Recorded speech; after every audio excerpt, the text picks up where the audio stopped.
Salve, amigos, mais um episódio do Podcast Experts, segunda temporada, nova temporada, cada vez melhor, cada vez com convidados mais experts ainda.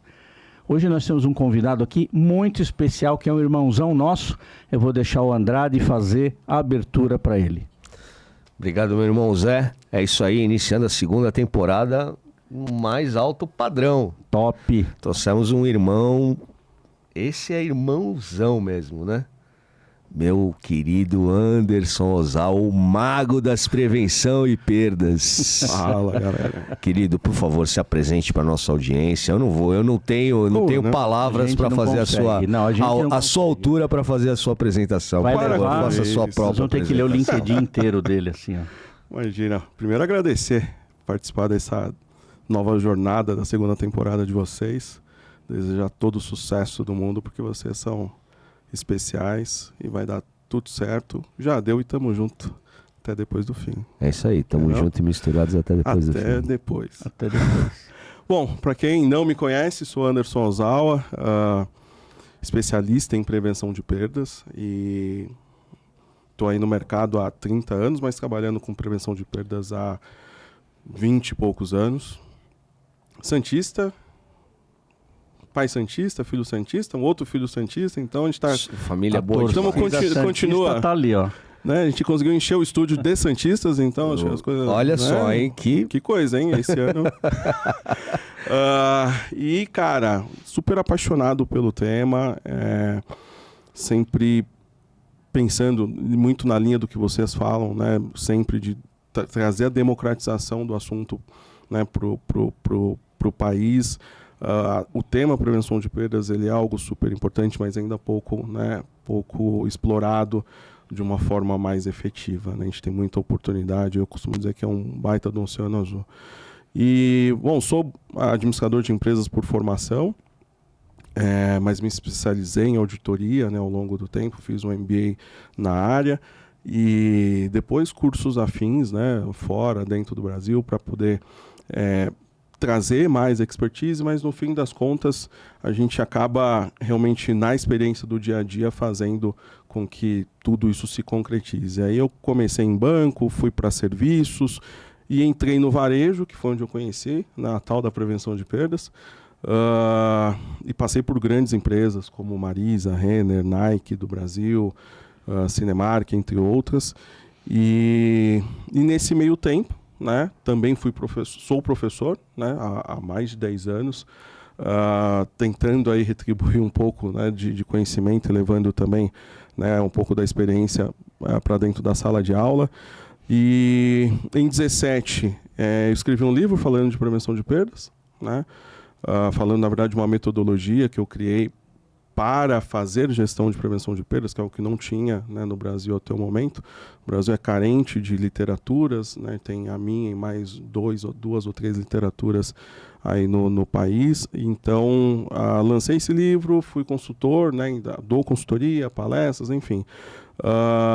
Então, esse é um pouco do Anderson, pai de 3 filhos, né, pai do Anderson Júnior, da Valentina e do Júlio, filho do seu Paulo e da dona Benê.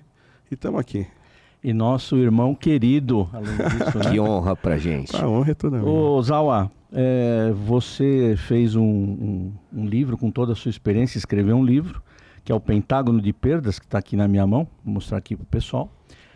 Me chama a atenção o seguinte, e eu estudei esse livro, porque a gente fez uma imersão com você, e para mim foi uma mudança de paradigma, que eu comecei a olhar a parte da segurança em relação às aplicações da prevenção de perda.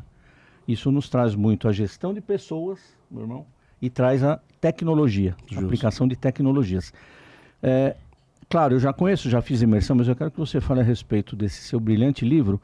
Fala sobre essas pontas, esses vértices aqui, esse pentágono que é, para que a gente possa explorar um pouco e o pessoal que está nos assistindo entenda o que isso implica na empresa dele, ou no trabalho dele, que ele pode, inclusive, fazer uma virada de chave profissional. Sim. Ao entender esse método, vamos dizer assim, que você criou. Cara, o Pentágono ele é muito curioso, né? A construção dele. porque surgiu, e eu acho que é um pouco disso que a gente tem, né, todos nós aqui, de você não se satisfazer, não estar ali, você está sempre inquieto com as coisas que existem, né? Então, a gente sempre fazia muito gestão pensando naquele tripé da administração, né? Tripé de gestão, pessoas, processos, tecnologia. E aí um dia numa palestra, eu estava assistindo uma palestra dentro de uma das empresas que eu trabalhava, e aí um cara estava falando de vendas, né? E aí ele falou do pentágono de vendas. Aí eu olhei aquilo, falei, peraí, tem alguma coisa. Aí deu sabe aquele estalo, tipo eureka? Né? Clique. O clique. Eu falei, peraí, né? Tem coisas que eu já vinha pensando nessa linha, de adicionar outras coisas para fazer gestão de perdas, outros elementos estratégicos de negócio. E aí o Pentágono saiu disso. Ele lida com pessoas, que aí eu costumo falar que sempre tem que começar, porque começa e termina em pessoas, qualquer coisa na vida, né? Depois ele vem para processos, né? Ou seja, como que uma empresa que tem pessoas que tem que estar envolvidas com o negócio, ela também tem que ter processos escritos para poder executar tudo aquilo, para não vir da cabeça, né? As grandes empresas que crescem, que escalam, que têm, né, volume, são empresas que têm processos padrões e que são replicáveis, né, em qualquer lugar do mundo, inclusive, né? E a partir disso, se eu tenho pessoas envolvidas e processos escritos, eu tenho que ter controle, né? Então eu adicionei a auditoria como um novo elemento, né? E aí a gente já tinha 3 itens dos 5 do Pentágono.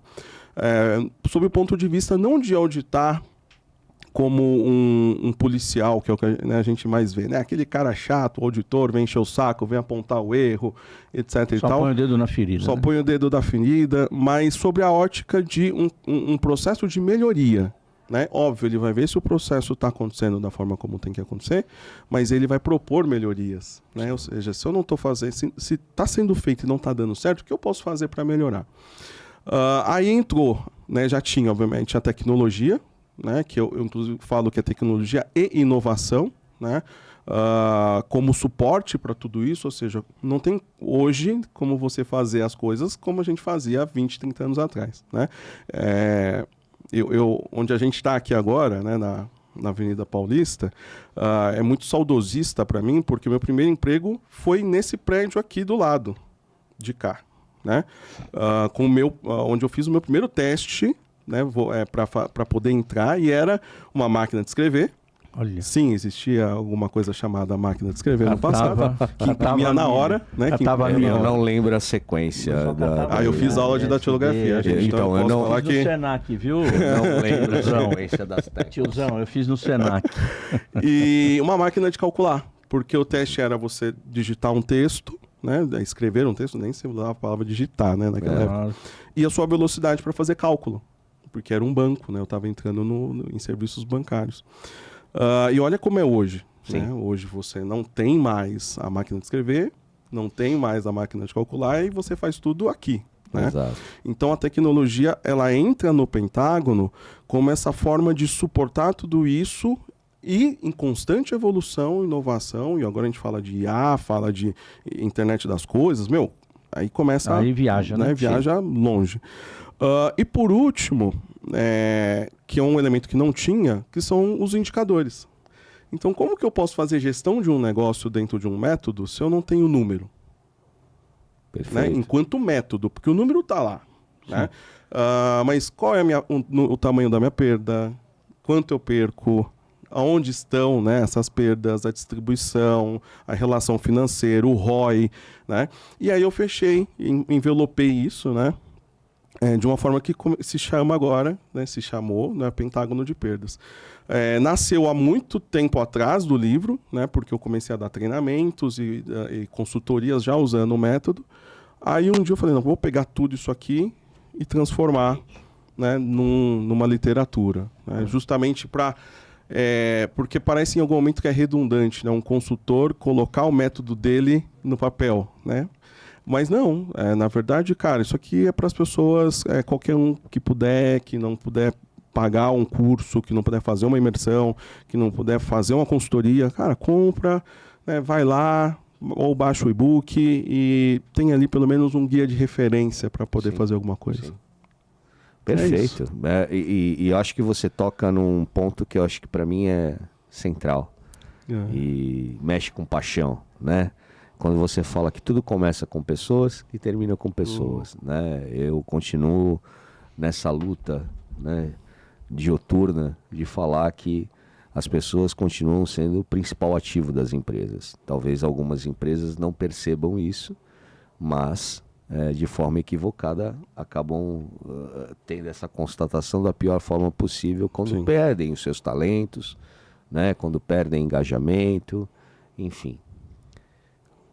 Como é que tem sido esse desafio teu como consultor? E aí eu puxo para o lado de consultor de prevenção em perdas, convencer essas empresas de que é necessária essa mudança de mindset, que é necessário esse investimento no capital humano para que você tenha efetivamente a cultura da prevenção e perdas sendo eficaz. Cara, é um desafio constante. Eu acho que assim, a prevenção de perdas ela não foge de nenhum outro desafio em relação a pessoas, de qualquer outra estratégia, né? Então, o convencimento, ele vem muito até do que você falou. Quando uma empresa perde um talento, olha aí, perde, você mesmo usou a palavra, é uma perda, né? A perda do talento enquanto realmente pessoa, capital humano ali que faz a execução, que traz as ideias, etc. e tal, a perda financeira de você ter que fazer uma rescisão contratual e ter todos os encargos, né, trabalhistas, multas, blá blá blá, etc. A perda de você ter que treinar contratar, selecionar, contratar e treinar uma nova pessoa que na ponta do lápis, né, aí indo na resposta para a tua pergunta, quando o empresário ou o executivo começa a colocar isso na ponta do lápis de uma forma estruturada, ele fala, é mais barato eu manter né, o talento através de programas de reconhecimento, de cultura, blá, blá, blá, blá, blá, do que eu perder o cara. Sim. Né? Você com certeza tem uns números na cabeça mais recentes do que eu. A maior parte das pessoas saem das empresas não porque a empresa é ruim, é porque a liderança é ruim, é porque às vezes o salário não é tão bom. Não vai se assustar. Né? Ele sabe o número, ele sabe. Não e é um baita número. Eu nunca me assusto. 75% das pessoas se demitem dos seus chefes e não das suas empresas. 75%. É louco isso. Eu acabei de falar esse número recentemente, então tá guardado. Quer um outro número alarmante? Bora. 65% das pessoas aceitariam reduzir os seus próprios salários se tivessem as suas chefias mudadas para uma chefia melhor. Mais adequada. E aí volta num ponto super importante, né? As pessoas saem por conta de pessoas. Exato. Veja. Né? Então, aí que fica esse grande desafio. O que eu faço hoje para isso? Né? Eu tento gerar conteúdo elucidativo desse impacto, né? Porque é uma questão realmente de você falar consistentemente, né? O bom é que atualmente existem várias vozes falando não especificamente sobre a prevenção de perdas, mas sobre pessoas nos negócios. Sim. Né? Porque é tudo cultural, né? É tudo cultura, né? Um líder que 75%, né? Você falou que se demitem dos seus chefes. Esse cara que é chefe hoje, ele também absorveu isso lá no passado. De alguma forma. Né? Já veio assim, já veio... Ele já veio viciado, já veio errado. Às vezes ele foi promovido... Catapultado naquela falácia de um bom vendedor vai ser um bom gerente de vendas. Um bom mecânico vai ser um bom engenheiro mecânico, né? Não. Nem sempre. Porque aí vem naquelas outras questões que a gente obviamente não vai detalhar, porque eles entre o líder e o chefe, né? O poder por autoridade, o poder por respeito, né? Etc. Mas o meu grande trabalho é ficar falando sobre isso a todo tempo, né? Até esses dias eu coloquei na minha rede social uma provocação, né, que eu recebi por mensagens, né? Por que um cara de prevenção de perdas fica falando de pessoas 90% do tempo? Por que ele fica falando de comportamento humano? Por que ele fica falando de desenvolvimento pessoal? Explica, né? Depois a gente explica isso. Justamente porque se eu não falar disso, não tem como desenvolver o restante. Todo o restante. Do processo. Essa é a base. Ensinar sei lá, usar uma tecnologia de segurança para proteger um perímetro, fácil. Né? Montar um programa de auditoria, fácil. Montar um processo, fácil. Agora, manter pessoas envolvidas, engajadas na cultura, sabendo, esse é o grande desafio. Sim. Né? Então, por isso que eu invisto a maior parte do meu tempo hoje falando justamente de pessoas, para que comece passando por todos os stakeholders de uma certa forma até chegar no executivo. Né? Aí eu até trago um fato curioso, bem interessante. Um conhecido entrou numa nova empresa e estava ele lá assistindo, fazendo integração com as áreas, né? Uhum. E deixou a área de prevenção de perdas por último. E no final, né, da apresentação, tinha lá uma fala minha que o cara extraiu de uma rede social e colocou, né? Aí ele na hora começou a dar risada, eu conheço esse cara, né? Mas aí para você ver o poder que a gente consegue ter através de tudo isso que a gente está fazendo, de certa forma realmente trazer uma influência positiva, né? Que faça, e a frase era sobre pessoas, inclusive, que fale, né? Que traga ações práticas, né? E que vai mudando pouco a pouco, né? A mudança cultural, ela não é uma mudança em massa, né? Ela é uma mudança homeopática, sistemática, consistente, né? Ela não é uma bala de prata. Não. Né? Então, cara, e vai continuar sendo nosso grande desafio. Sim. Não só meu, mas de todos nós aqui, enquanto seres humanos, né? Porque pessoas em casa, nas organizações, sejam elas corporativas, né? Com fins ou sem fins lucrativos, você sempre vai ter algum tipo de questões com pessoas. Sim. Né? Então, se você vai fazer, sei lá, vamos fazer uma campanha para arrecadar alimentos. Pessoas. Sim. Tem uns que vão ser tocados, outros não vão ser. É a mesma coisa, vamos fazer uma campanha de redução de perdas. Pessoas, uns vão entender, outros não vão. Então, como você faz isso? Aí essa grande macetada que você tem que ficar ali falando, até que... Eu vejo essa coisa cultural muito forte que você falou. Eu entendo que a gente vem numa cultura antiga, só para provocar, economiza no cafezinho, não esquece de apagar a luz, tá? Quando sair daí, ok? Não esquece de desligar o ar-condicionado. Aí não prepara bem um líder, esse líder vai lá, faz um assédio moral num funcionário, paga um esporro daqueles mesmo, assedia a pessoa, já começou um problema. Ninguém vai fazer a conta quando contrata um mau líder, quando promove o mau líder, como você fala. Justo. Ninguém vai fazer a conta antecipadamente de quanto vai custar aquela ação trabalhista que logo vem. E isso é prevenção de perdas pura, na veia.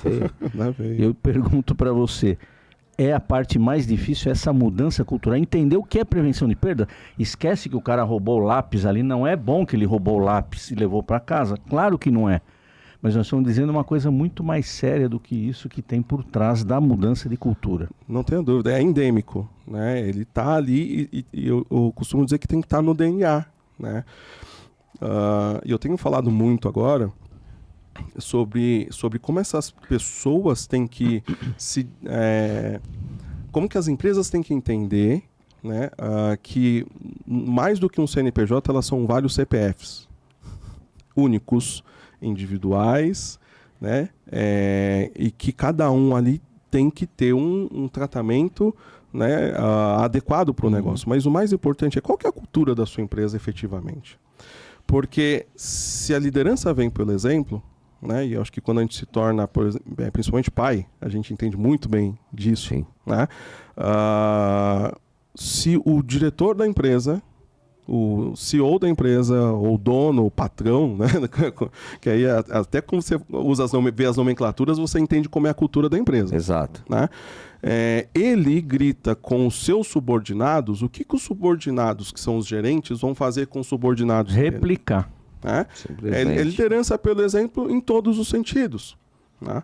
Então, realmente esse desafio desse entendimento tem que começar no day one da empresa, né? No dia que vai começar o Zé, lá ele tem que saber as regras da prevenção de perdas. O que é, não o que é prevenção de perdas, mas quais são as regras de ética, moral, conduta, porque no fim é isso. Né? No fim, se a pessoa chegou até lá, tem um passo anterior, né? De novo, né? O outro Zé vai poder me ajudar bastante nisso, a complementar, que é o processo de seleção e contratação. Né? Isso também tem um custo, né? Tem ninguém faz essa conta, eu acho, não? E você tem que contratar de acordo com a cultura. Sim. E você tem que dizer não. Se eu vejo uma pessoa ali que no perfil dela, ela não bate com a cultura da empresa, por mais que eu precise ter alguém naquele momento, eu tenho que saber dizer não. Não preenche a vaga. Não preenche a vaga, ponto. Ah, mas tecnicamente ele é super bom, mas ele tem aqui uns desvios de não, ponto. Porque a gente precisa de pessoas alinhadas com a cultura da empresa. Né? Então, você sempre vai, a gente fala muito isso no método, de saber a causa origem. A causa origem não é quando o cara está lá dentro. Começou na seleção, no recrutamento. Né? O cara que já vem com uma índole, ele já veio com uma índole, já veio com então, é investimento, teste psicológico, é investimento você passar por várias etapas, é investimento você ter entrevistas transversais, né? Então não só o líder, mas quem são as outras áreas, elas têm que entrevistar principalmente cargos-chave, né? Porque saber, né? Essa fase é um relacionamento, né? É a paquera, é o namoro, a hora que assina ali o contrato, é igual assinar um casamento, é um contrato. Direitos e deveres. Porque desfazer tem um valor, né? E desfazer tem um valor. E essa análise tem que ser muito bem feita, muito criteriosa até. E, invariavelmente, as empresas contratam o currículo, né? O que está no currículo, que é o perfil técnico. Então, ele contrata hard skill e acaba demitindo por soft skill. Porque ele não sabe quais são os comportamentos da pessoa que está sendo contratada. Isso não foi investigado, né? Corretamente investigado num processo de recrutamento e seleção. Na integração, talvez não tenha sido detectado nas entrevistas, né, transversais, quando você começa a envolver os demais setores. Então, de uma certa forma, fazendo um meia-culpa aqui, né? Fazendo um meia-culpa, muito parte dessa deficiência. De não saber o que você quer, né? Do requisitante da vaga não saber o que você quer, e de quem está efetivamente no dia a dia não saber identificar os comportamentos que você espera. Né? Qual é a tua expectativa com relação a comportamentos? Então, quando isso não fica celebrado, os acordos não são celebrados desde o início, como numa relação, você acaba tendo problemas futuros. Esses problemas trazem todas as causas que a gente falou. Multiplicam, né? Os passivos trabalhistas, as ações de assédio, enfim, isso vai desenrolando, né? Numa cantilena sem fim. É isso. Vira uma bola de neve que quando se dá conta, né? Começou desse tamanho, mas então ninguém, né? Quando vai ver, é um negócio que tem impactos absurdos, né? E aí, trazendo um outro tipo de perda, o cara pode fazer uma ação que gera uma perda de imagem para a companhia. Exato. Né? Tivemos cases aí famosos de rede de mercados que tiveram problemas com a área de segurança patrimonial, segurança privada, e que o procedimento adotado, ou talvez até a contratação das empresas tenha sido equivocado. É um problema contratar por preço, gente. Não é verdade? E deve ter sido o que aconteceu. Então economizou-se, porque não, tá dando certo, vai tocando. Quando tem um problema gravíssimo que se multiplica na rede social, Ozawa, quanto custou a imagem dessa empresa com esse problema todo que houve? Dá para calcular? É incalculável. Perda de imagem. Ele está investindo muito mais na recuperação de imagem do que teria feito na contratação adequada do serviço de segurança. Justamente. Concorda? Concordo. E aí é muito legal essa conversa, porque aí, você sempre vai voltando em algum elemento. Contratou errado por quê? Porque não tinha processo. Exato. Porque se tem um processo definido de contratação, se tem um controle, sobre esse processo, ou seja, uma avaliação constante. Ó, vamos lá avaliar os fornecedores contratados para ver se eles estão cumprindo com SLAs, com as premissas de contratação, etc. e tal. Ou seja, a gente já falou de processo e falou de auditoria, né? E aí você está tratando de uma questão super sensível que é, de novo, pessoas. Você está contratando um serviço, né? Não é uma câmera que você, deu problema, você vai trocar a câmera. Né? Trocar a pessoa é muito mais complexo dentro desse contexto. Sim. Então, assim, você vai voltando, é por isso que a conversa é gostosa, porque você sempre vai caindo numa ineficiência de um elemento do pentágono.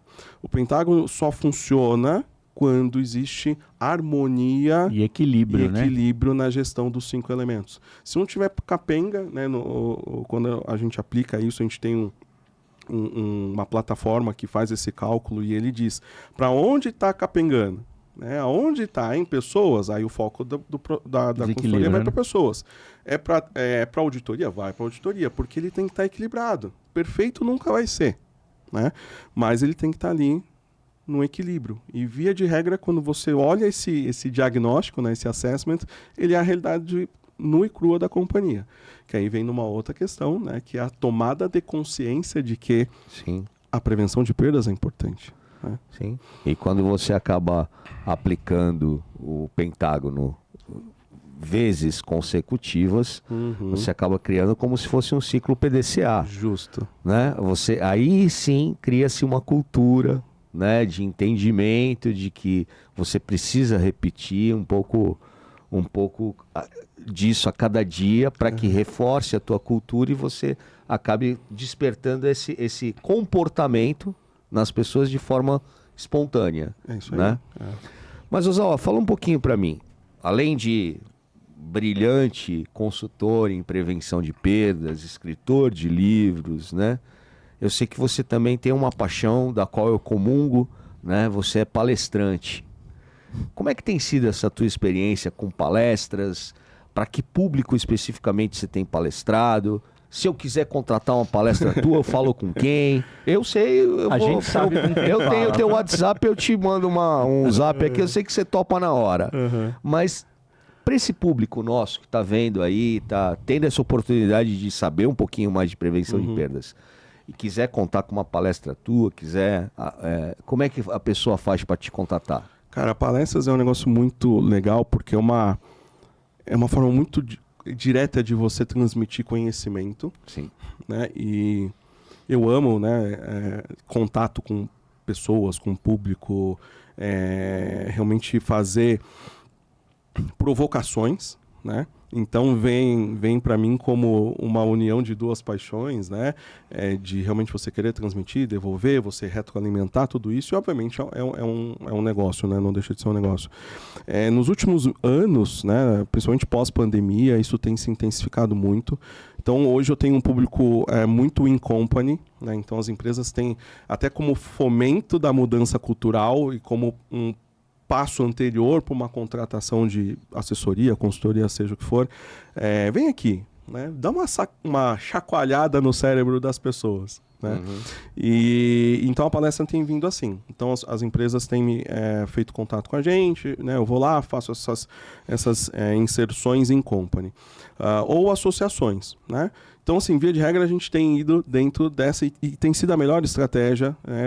Até é louvável das empresas que estão tomando essa consciência, porque serve como um termômetro dessa chacoalhada, né? Sim. A palestra ela é super participativa, intuitiva, vocês, né, já viram a imersão, ela é um pouco da imersão, né, mas com algumas outras pegadas. Não é aquela palestra que o cara vai me ver em cima do palco, ele vai me ver do lado, quando ele menos esperar, eu tô do lado dele, provocando ele sobre: você faz prevenção de perda na sua casa? E aí ele fez perguntar: mas como assim? Né? E aí eu trago o link do que ele já faz hoje em casa, que é o exemplo que você deu. Ele sai de um cômodo, deveria, né? Sai de um cômodo e apaga a luz. Né? Ele sai de casa, ele fecha todas as portas e checa se todas as janelas estão fechadas. Porque na empresa ele não tem o mesmo cuidado.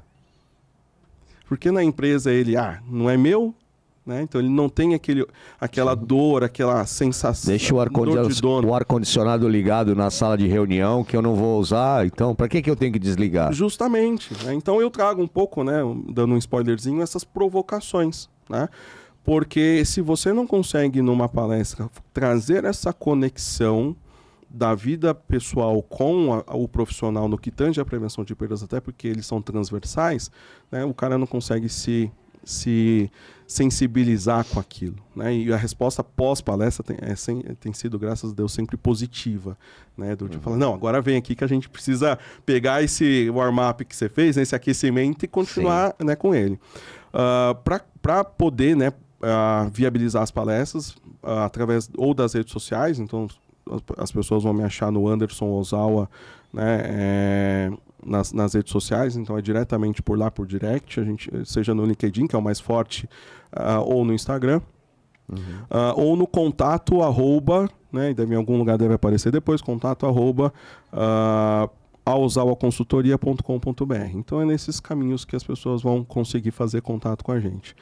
E graças a Deus a gente tem feito, né, grandes empresas, grandes associações têm chamado a gente e os resultados têm sido super positivos, né? Bom, parabéns, valeu. A palestra do Ozawa, eu assisti, participei de imersão dele, né? Primeira coisa interessante é que ele já chega jogando dinheiro no chão. Literalmente, vocês estão achando graça? Não é verdade? Chegou jogando dinheiro. Inclusive, quase que ele tem uma perda, porque tinha gente recolhendo, achando que o dinheiro era realmente... Eu queria devolver, né? Não ia devolver.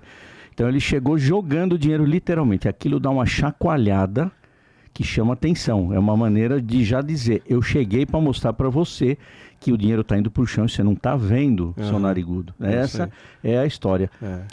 E quando você faz essa palestra em empresas, o que eu entendo é o seguinte, tem gente dentro das empresas que não sabe bem o que é prevenção de perdas. Sim. Mas tem gente que está lá dentro provocando as perdas. Seja involuntário, até voluntariamente. Justo. Seja através de, sei lá, infidelidade para a empresa, por exemplo.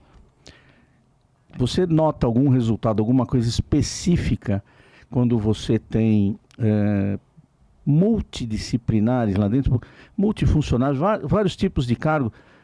O teu NPS, o NPS dele é 10, para vocês entenderem. É o único que teve 3 imersões seguidas. 4. Desculpa, 4 imersões seguidas, nota 10. Eu corrigi de imediato. 4. Ligeiro.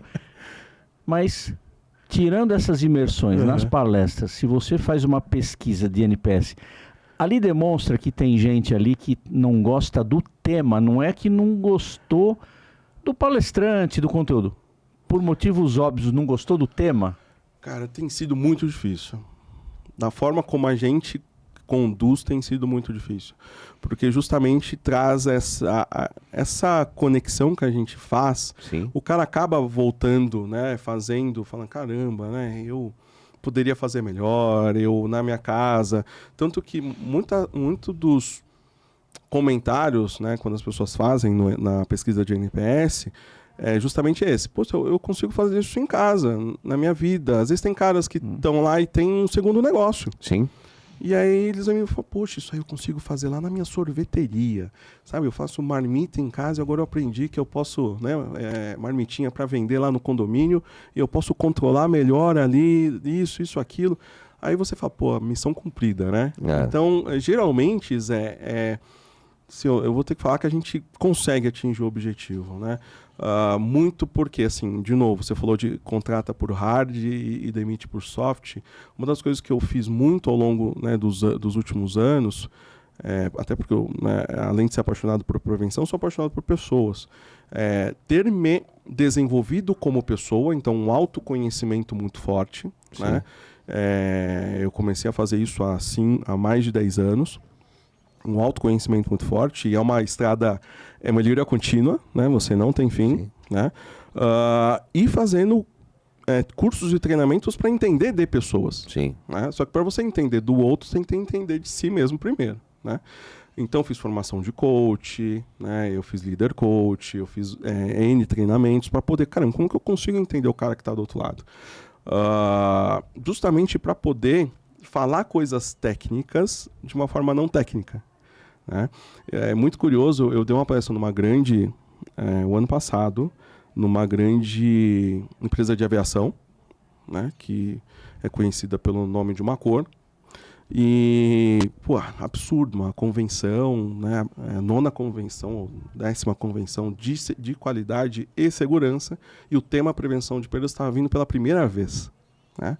E aí tinha comandante online, gente lá, não sei o quê, e essa dinâmica do dinheiro foi a que impactou o diretor da área que cuidava de toda a parte de operações ali, segurança e qualidade, etc.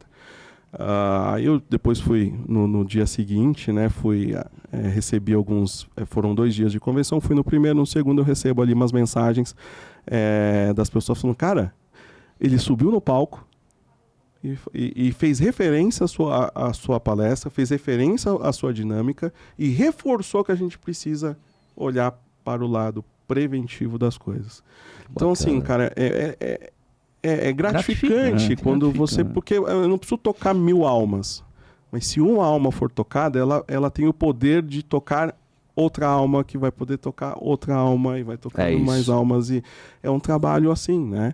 Então, seja num vídeo no YouTube, seja numa palestra, seja num podcast, seja em qualquer lugar, a intenção, acho que nossa, né, sempre é essa.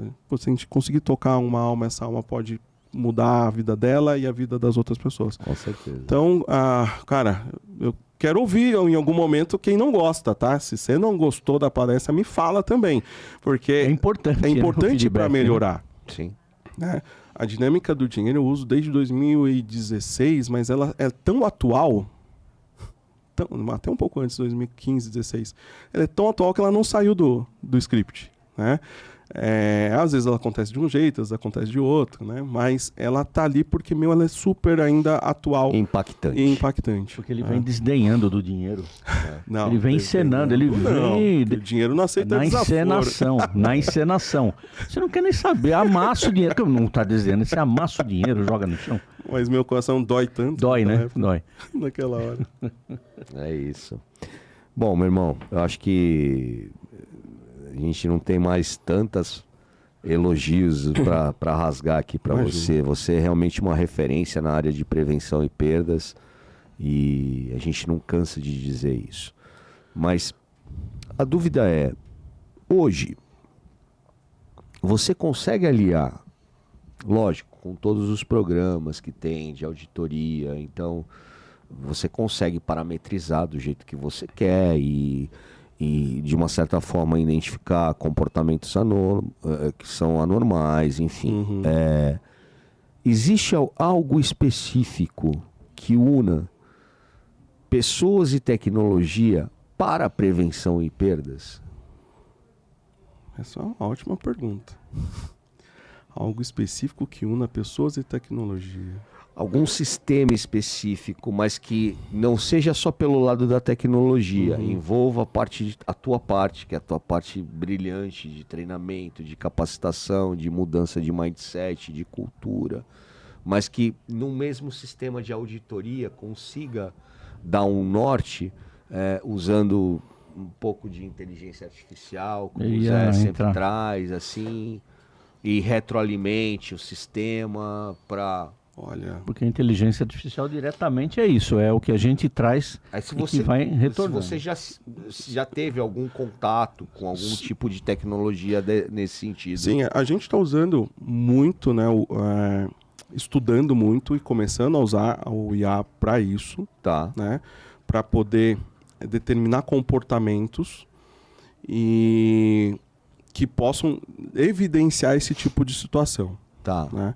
Então, assim, eu não tenho dúvidas de que o IA ele é uma das ferramentas que dentro de um programa nosso, né, de prevenção de perdas, ele consegue dar essa conexão. Né? De que forma a gente tem feito isso? O IA generativo, né, o que a gente que é o que realmente tá bombando, inclusive saiu agora recente, né, poucas horas, a notícia do IA que faz vídeos. Caramba, porque o ChatGPT é texto, basicamente, agora... Texto e imagem. Imagens que ele já está vem criando desenhando, vídeos. Criando vídeos, né? né? Então, olha que até onde as coisas estão indo, né?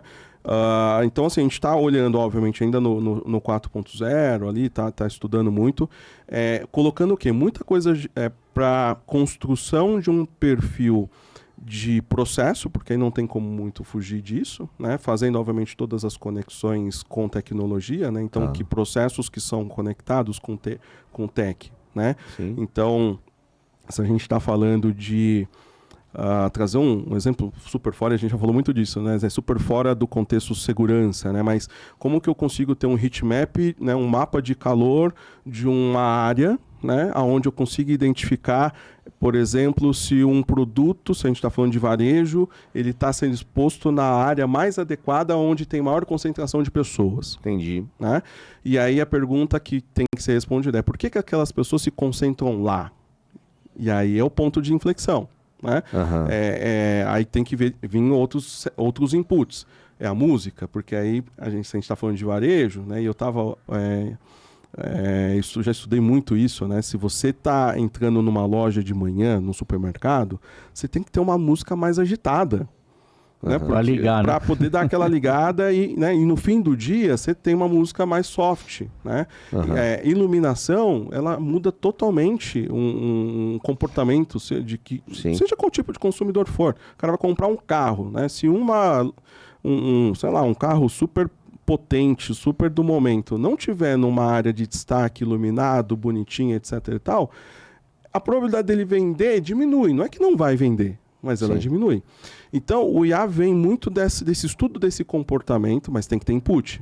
Sim. Né? Aí eu venho assim... O que eu falo, o input vem do ser humano. Do ser humano, e não pode ter o input errado.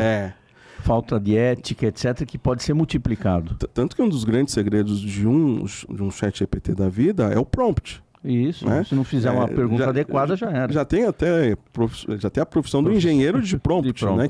Que tá escasso, já começou escasso, né? E que paga uma grana por cara escrever o prompt correto. Né? Então eu vejo muito o IA junto com a inteligência artificial, com a inteligência humana, né? Com o IH, eles têm que caminhar juntos, porque a tecnologia, e aí eu vou trazer um outro exemplo, Andrade, que é o seguinte, e até postei esses dias no LinkedIn, quem começa por tecnologia sem olhar pessoas, vai dar errado. Sim. Né?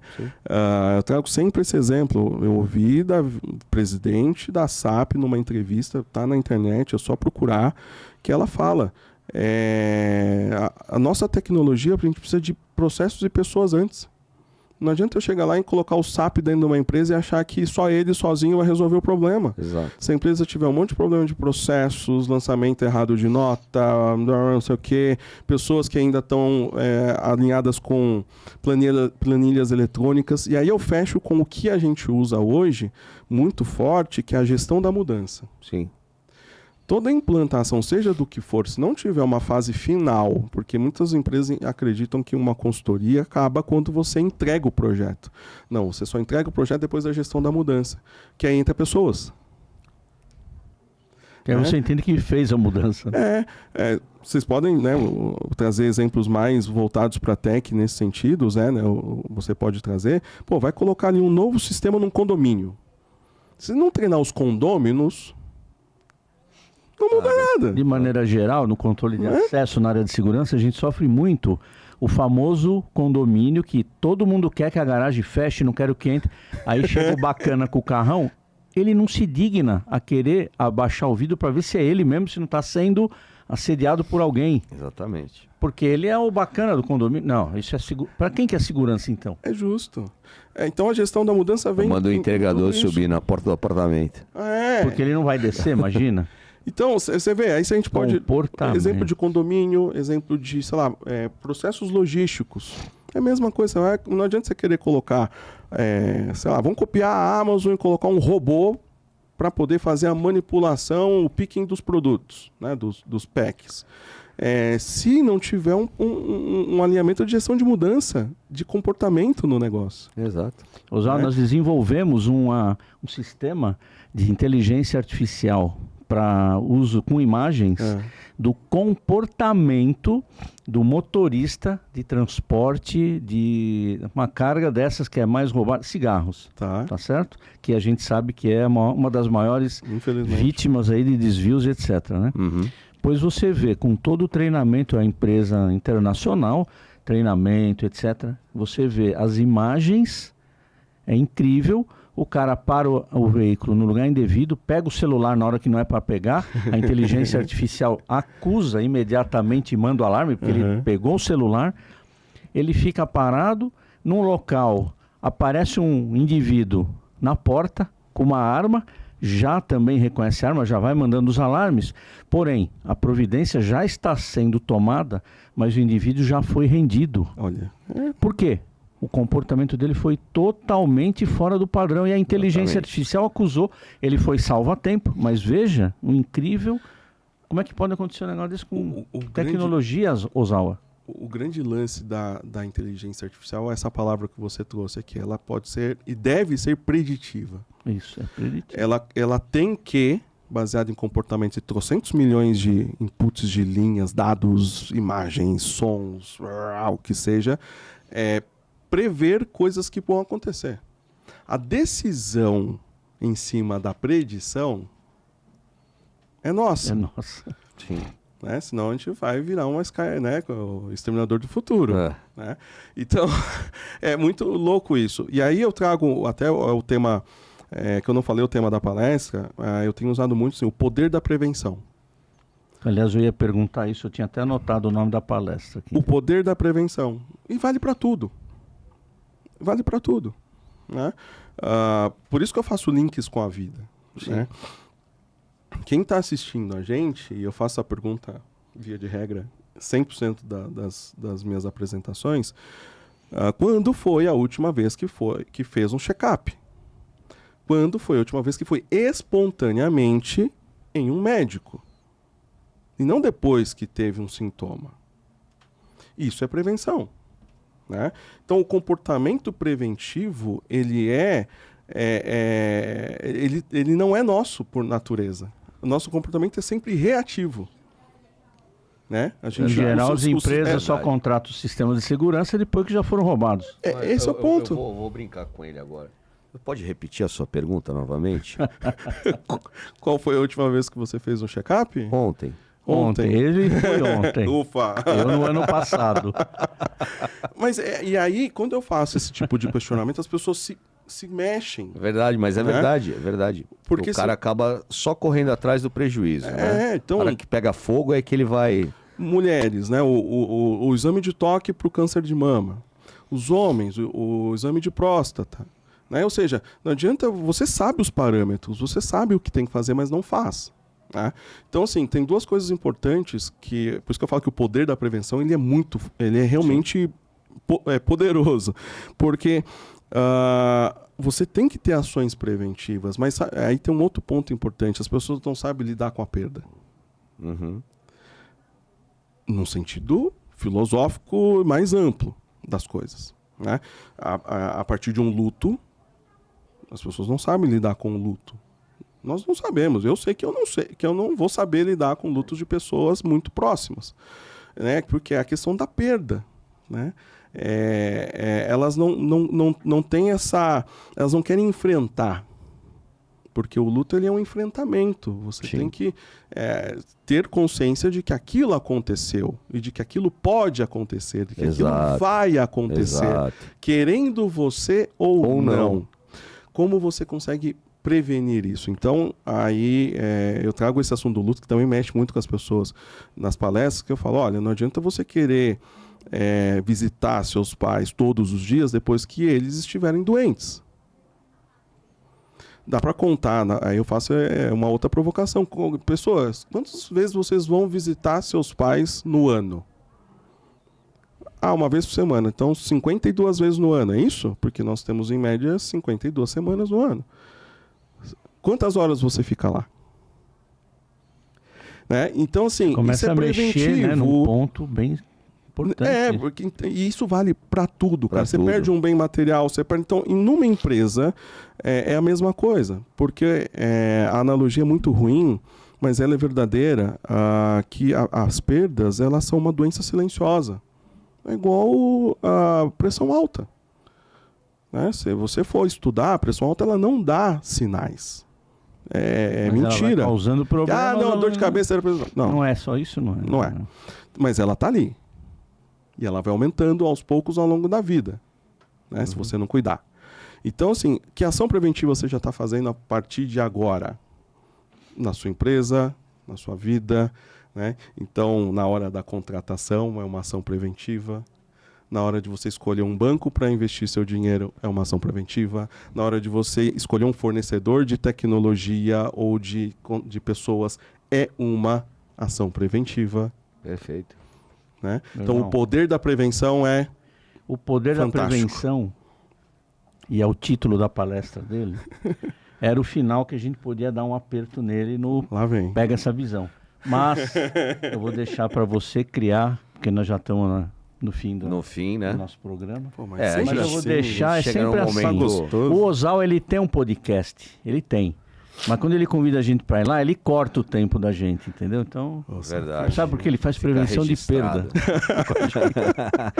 Tô brincando, Ozal. É com meu irmão, a gente vai chegando no momento final do podcast. A gente tem um momento que a gente chama de Pega a Visão. Vamos lá. O momento em que o nosso expert, né?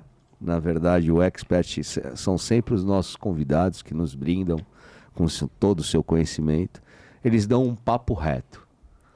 Então, esse é o momento que eu gostaria que você desse um papo reto para aquele cara que está ali e dissesse o que ele tem que fazer para prevenir as perdas dele de uma vez por todas. Manda o teu papo reto. Tomar consciência de que as perdas existem. É o primeiro passo. Porque se você continua vivendo, gerindo a sua empresa, achando que eu não vou ter perda, as pessoas não vão errar, ou as pessoas não vão ter má índole, ou não vai ter nenhum erro no meu processo de fabricação, isso é utópico, né? Então, a primeira questão é consciência, e no sentido semântico da palavra mesmo. Eu tenho que ter consciência. Eu sou um dono de uma empresa, eu sou um gestor, eu tenho que ter consciência de que as perdas fazem parte do meu negócio. Ponto. Segundo, qual o nível aceitável que eu vou querer trabalhar essas perdas? Porque já uma vez que ela não sempre vai existir, eu tenho que ter um nível aceitável disso. Terceiro ouça, né, tenha especialistas com isso do teu lado. Você não precisa ser expert nisso. Da mesma forma que um dono de uma empresa, ele não precisa ser um expert financeiro, não precisa ser um expert em recursos humanos, em tecnologia. Tenha um expert do teu lado para poder dar direcionamento. Né? Então, assim, não adianta você googlar ou ir no YouTube. Eu quero fazer prevenção de perda. Igual quando alguém fica doente. De novo, olha a vida real. Dr. Google. Tô com dor de cabeça. Dor de cabeça. No Google. Vou fazer isso, vou fazer aquilo. E vai, né? Tentativa e erro. Não, cara. Vai no clínico geral, vai no oftalmo, vai... né? Identifica qual que é a área. Existem milhares, né? Milhares talvez não, mas centenas de profissionais. Vá atrás do cara que vai resolver o seu problema. No caso da prevenção de perdas, um especialista em prevenção de perdas. Né? Porque senão você vai usar o tratamento errado para a doença errada. Né? Então, é esse o caminho. Óbvio que no meio de tudo isso, né, tem várias questões. No fim, assim como em todo o processo, você precisa ter continuidade. Então, como a perda sempre vai existir, para você manter ele em níveis aceitáveis, você tem que ter uma ação contínua de prevenção de perdas. Né? A analogia mais, né, utilizada que eu falo quero eliminar peso. Não adianta chegar na meta, tenho 100 quilos, vou pesar 70, perdeu 30. Ok, chegou nos 70. E para, que é o que a maioria das pessoas fazem. agora não preciso mais, agora eu posso, né, comer mais porcaria, eu posso parar de fazer exercício, né? Até chegar nos 70, todo dia, 5 da manhã, postando no Instagram que tá correndo, que tá na academia, tá pago, que não sei o quê. Chega na meta, para. Não dobra a meta. E o pior de tudo é que, quando você para qualquer tipo de processo na vida, o efeito rebote é sempre em dobro. Sim. Né? E o teu sistema, o teu organismo, seja ele a empresa ou seja ele físico, ele não consegue ter a mesma recuperação. Perfeito. Né? Então é um programa consistente, contínuo, até o fim. Mas eu vou ter que ter essa despesa até o fim? Meu amigo, não. Você vai ter esse lucro até o fim. Tanto que o livro, né, chama Pentágono de Perdas, transformando perdas em lucros. Então, em que momento você vai continuar sempre transformando perdas em lucros? Né? Transformando caloria em energia, né? Fazendo ali, você vai ver que a empresa vai funcionar melhor, assim como quando você faz exercício físico, você se sente melhor, né? Quando você faz meditação, você está mais concentrado. Então, quando isso entra na cultura e vira um processo consistente, cara, essa é a visão. Então, é tomada de consciência, manutenção da consciência. Né? Então, como diz Einstein, é uma mente que se abre, né, que aumenta de tamanho, não volta para o tamanho, né, original. Exato. Então é se permitir fazer com que essa abertura aconteça, né, só que não pode só acontecer na mente do Zé, do Anderson ou do Zé. Ela tem que continuar. Isso. Mandou bem. É isso aí, pessoal. É isso aí. Papo reto, pega essa visão. A visão do Ozawa foi fantástica. A gente está chegando ao fim. Quer agradecer muito a sua presença. O podcast Experts está sempre aberto para você. Você já participou com a gente e vai participar sempre com a gente, que o assunto é fantástico. O Ozawa é daqueles igual a gente, gosta de democratizar o conhecimento e para isso que nós estamos aqui. Então eu queria deixar um agradecimento especial pela sua colaboração nessa segunda temporada dos Experts e que você esteja sempre com a gente. Tá certo, irmão? É isso, meu irmão. Tamo junto. Obrigado pela parceria. Ozawa, muito obrigado pelo teu tempo, por doar esse conhecimento de forma tão espontânea e genuína como você sempre faz. Você realmente é um cara de que eu sou fã, tá? Fica a mensagem aí para vocês do Mestre Cortella. Calma na turbulência, paciência na travessia. Bora lá pro alto e avante. Tamo junto, irmão. Tamo junto. É nóis. Tamo junto. Valeu, obrigado. Tamo junto. Sucesso Valeu, pra vocês. pessoal. Até.